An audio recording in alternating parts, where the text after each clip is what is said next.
Hey everyone, this is Luke from the Destiny team. The final shape is the culmination of a 10-year journey. A journey that began on the Cosmodrome, took you to the moon, Venus, Mars, the reef, and beyond. It's a journey that'll end inside the Traveler with you facing the Witness.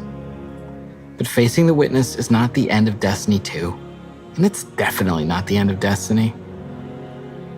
After you face the Witness, we're going to tell you what's coming next to Destiny 2 and beyond. We'll see you soon.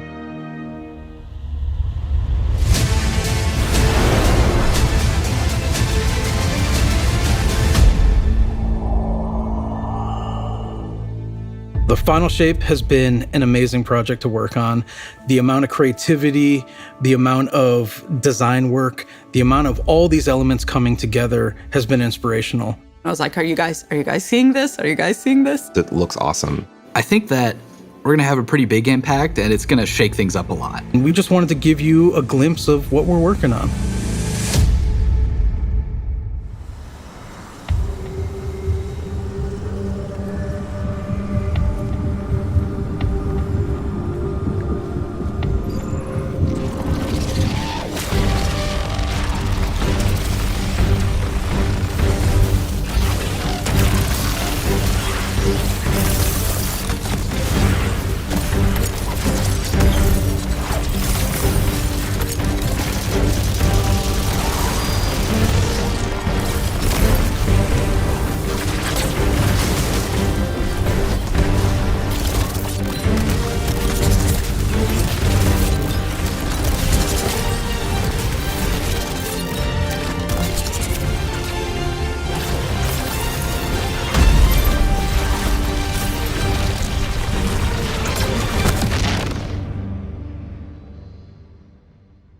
We are going into the pale heart of the Traveler, and the Traveler has chosen you, the Guardian, to be its champion. It's empowering us with gifts that we've never really had before. One of the concept artists early on created this very evocative image of a Guardian with light armor and dark armor. We're like, we really need this in the Final Shape. This is the ultimate form of being a Guardian, to wield light and darkness at the same time.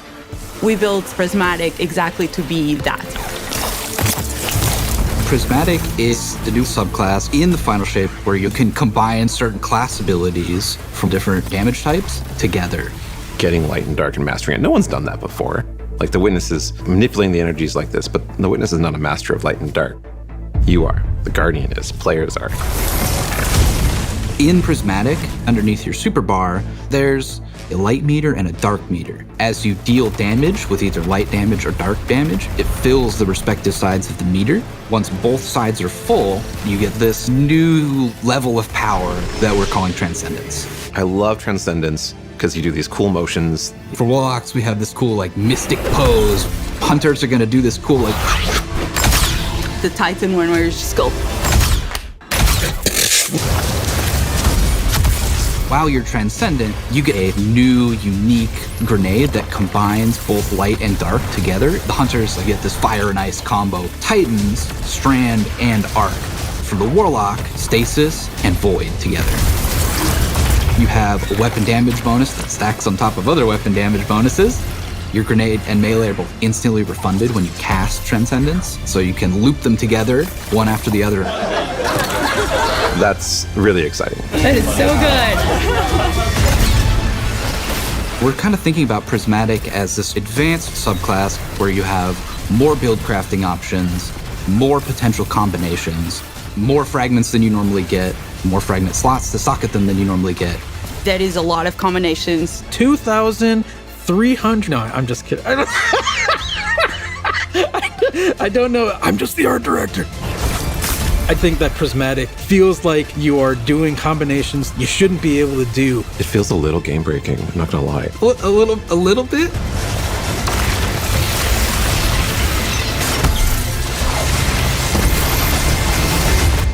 You're gonna be like, oh no, what have I done? I'm gonna be here all night.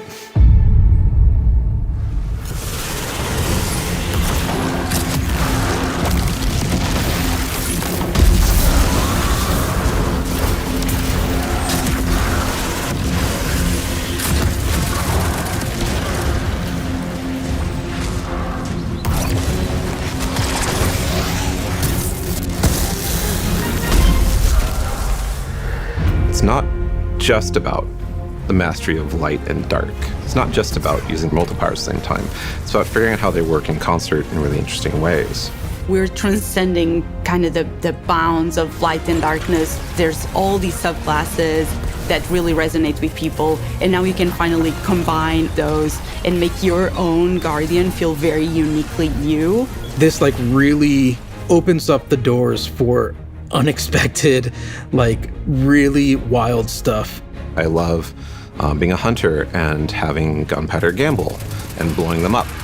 And then we're like, oh, wait, what if you could slow enemies? You could throw out, your shurikens, and then you blow them up as well. And it's like, okay, I didn't think I could ever do those two things at the same time. And you're telling me I can do as much as I want? You can throw Withering Blade melee and like bounce it between a bunch of people and get like 3 kills from one melee, and now your gunpowder gamble's like fully charged, right? And so like certain interactions I think get a lot easier just because we've sort of made the aspects a little bit more permissive, a little bit looser. So like when we playtest, I'm probably gonna be running Warlock with the Lightning Surge build where you have Arcane Needle for 3 melee charges, and then you combine that with Lightning Surge. You can throw Bleak Watcher on top of that for just like a little extra crowd control, or you can throw Devour. And so you're, jumping in, lightning surging, that's killing a bunch of stuff. You're activating Devour. That gives you infinite sustain, effectively, to stay in the fight. As a Titan, you can just quickly start using your arc abilities to jolt all the enemies around you and then kind of finish them off with like the cool blades of Strand. And it's so satisfying to see how fast you move. It's a very like fun, destructive build that you can just like destroy everything around you, and it's super fun. There was this moment for me where I was like, wait a minute, I could send out Threadlings and have a Bleak Watcher. It just creates these moments of escalation within the combat, and I think that's really exciting for me. If you combine Bleak Watcher and Feed the Void, you consume your grenade to throw your Bleak Watcher out there, and so it's, locking stuff down with stasis, doing crowd control. You can clean that stuff up pretty easily with, an Arcane Needle melee, which has 3 charges. Those ability kills will activate Devour, which gives you more grenade energy every time Devour activates, so lets you loop your Bleak Watcher. And so you can have like multiple Bleak Watchers out on the field, freezing stuff everywhere. You're just like launching your cool Strand melees out, and everything's dying, and it's great. Embracing the challenge of like, how do we make stuff that wasn't initially intended to like work together in the same build? Like, how do we twist them and warp them and push and pull this and that to make them work together? I'm excited about, seeing all the players like talk about their favorite combinations. I'm just looking forward to all the videos that people make of their own custom builds with their own exotics that they're pairing it up with to create like these amazing builds. It feels infinite to me, and I'm really excited about that.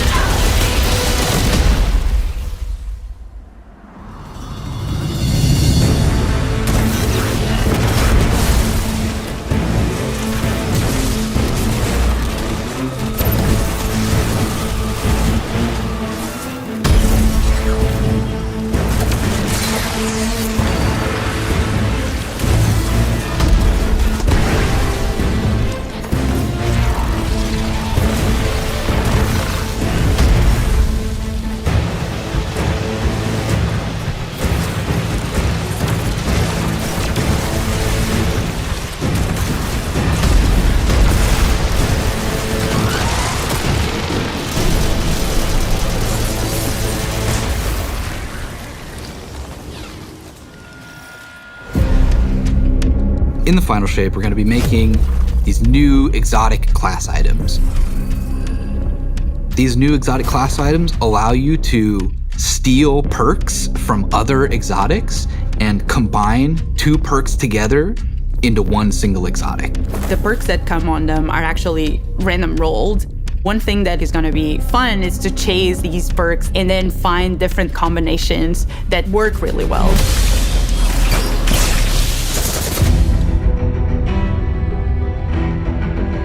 These new class items are all about prismatic and making that feel good. So it's going to be all about enhancing your builds and your combination of light and darkness and achieving Transcendence and what Transcendence does. They also look so good.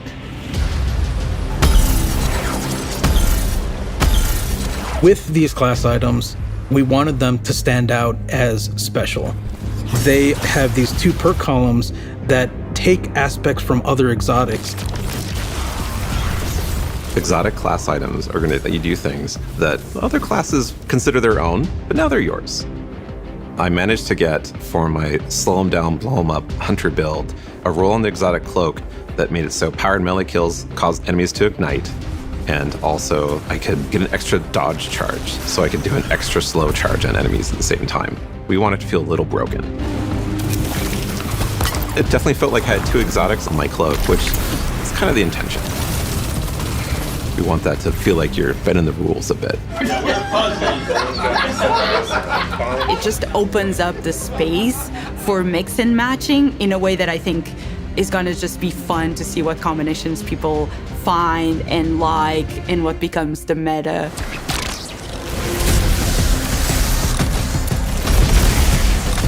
They look amazing. They have visual effects that activate when you are transcendent. It just really ties into this overall theme.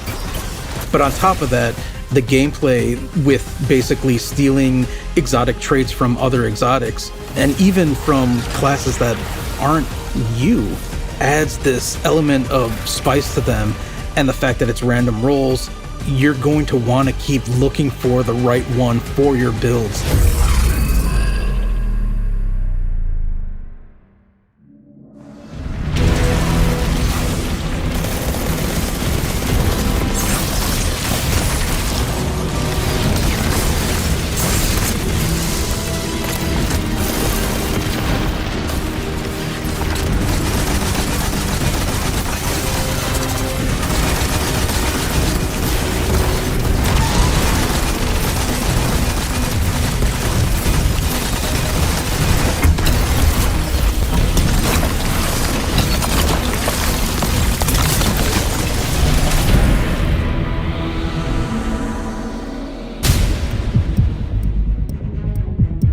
The Dread are this new witness faction.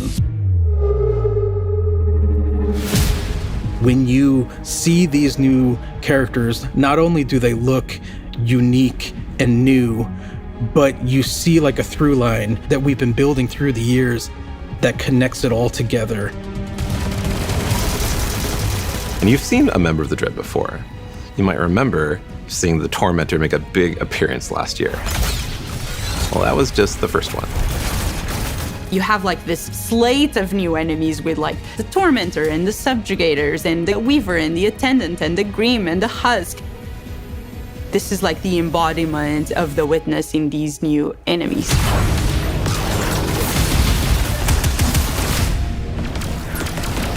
The Grim is probably one of my favorite new enemies that we have in Destiny. I think it's a poster child of the Dread in some ways. It's this bat with a gun. The gun bat, yes, exactly.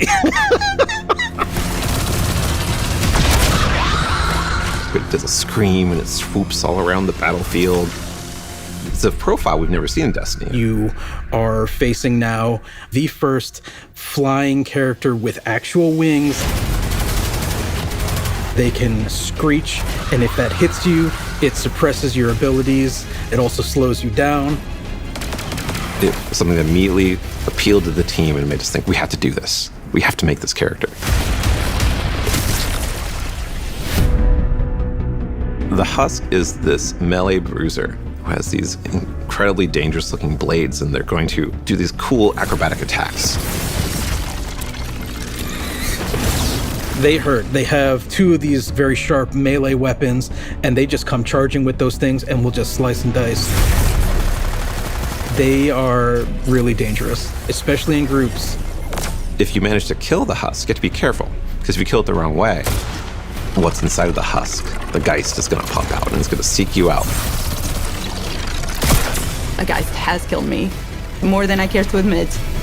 Now I'm like looking everywhere every time I go into a fight, and I'm like, Is there a husk somewhere? Is there a husk somewhere? Because I'm targeting that first.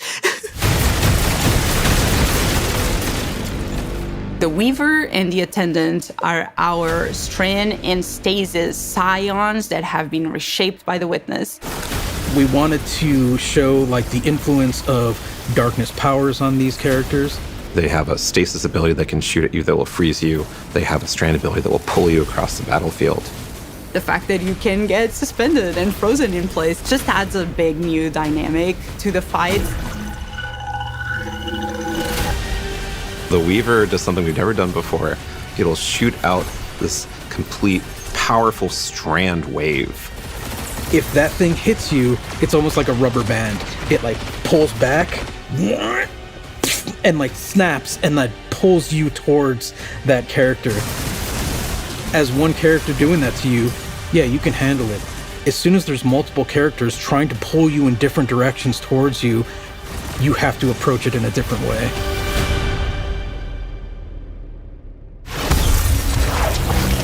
We're really excited about everything that we've been doing for the final shape. It just feels like there's a really cool through line through all of this. It's the culmination of the Guardian's journey over the last 10 years. We wanted to deliver something that's really like fun and exciting and engaging for players.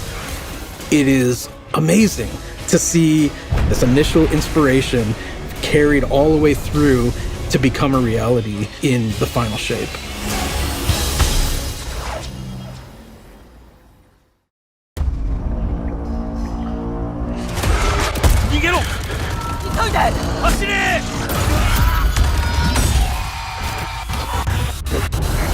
目撃者はトラベラーに暗黒を持ち込んだ。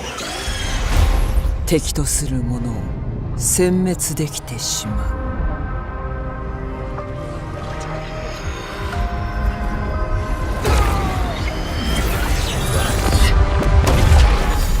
ガーディアンの中で何かが変わった。新しい力を感じる。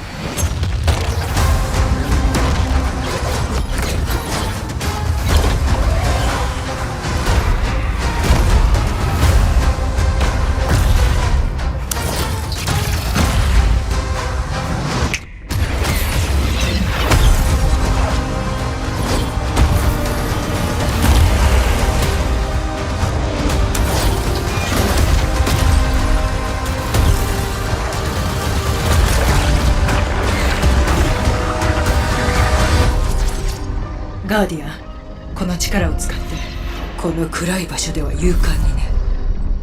私たちは希望の光なのだから。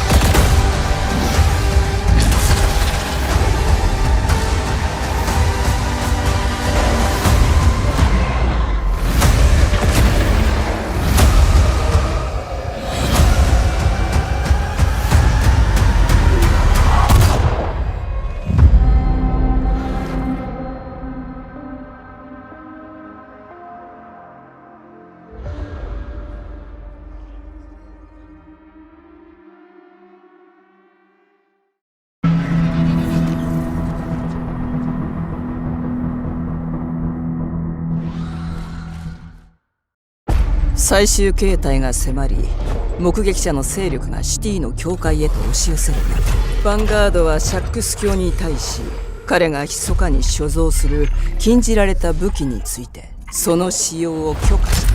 強力なガーディアンのための強力な装備だ。幸運を祈る。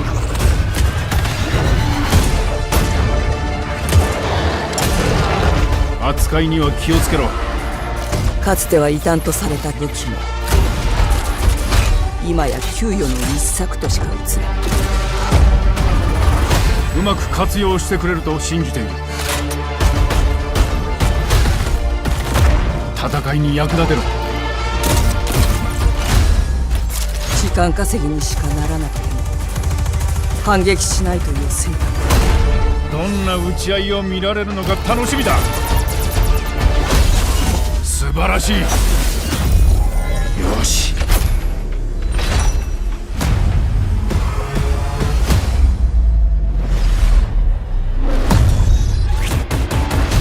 しガーディアン、潰しにかかれ。待っていれば敵から来る。お前の強さを見せてくれ。人類の敵が戦争を望むの。受けて立つ。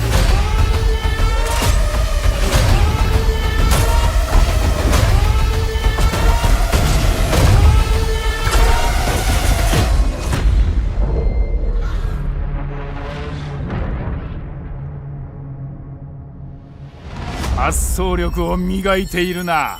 素晴らしい。